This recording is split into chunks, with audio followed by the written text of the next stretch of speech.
Kentlands Firehouse, as we know it today, was constructed between 1959 and 1960. It's a colonial revival building that's 5 bays, 2 1/2 stories, with a red brick veneer and American bond. And it actually incorporated what we believe to be a portion of a 1900 carriage house. It was predominantly to be used as a firehouse, dormitories for staff, and then also in the basement it was a bomb shelter. This old farmstead, which consisted of the Kentlands Mansion today, the Kentlands Arts Barn, the Kentlands Firehouse, probably those are 3 of the signature buildings. They were going to be incorporated into the grander design, into the design ultimately for the Kentlands. The Mayor and City Council in February of 2012 designated the firehouse a local historic resource. We knew that we had something special, that this was a building that was historic. It was not only clearly associated with history, but it was architecturally significant as well. It was very clear that people there in the Kentlands, people in the community as a whole, in the Gaithersburg community, wanted to see the building retained.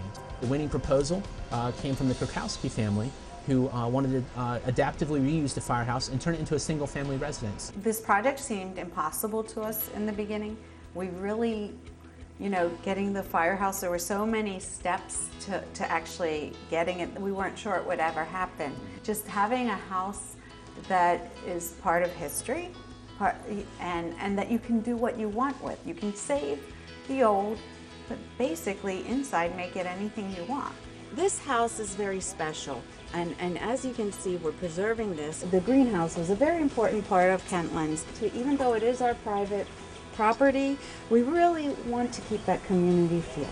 A lot of meticulous planning went into making this into a house that's livable and nice and pleasant, and keeping the old, sort of incorporating the old industrial into the new residential.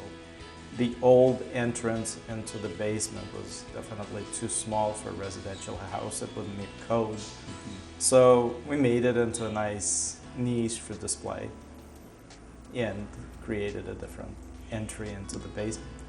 We were going to keep the original staircase, but it just did not meet code. So we needed to come up with a new staircase. So the thought went into, it has to have some industrial or firehouse type feel, hence the iron. And the wood, walnut, actually was sourced from local tree trimmers. The basement is neat because part of it was a bomb shelter. Part of the basement just had dirt floors. And part of it was kind of strangely configured space that we weren't exactly sure what the purpose of that space initially was. We also used the old bomb shelter for HVAC, which is geothermal and gas. It was definitely a lot more work and a lot more attention to detail than we bargained for. Historic preservation, it helps a place feel authentic. It helps a place have integrity. It's also a 21st century building. You go on the inside and it's beautiful.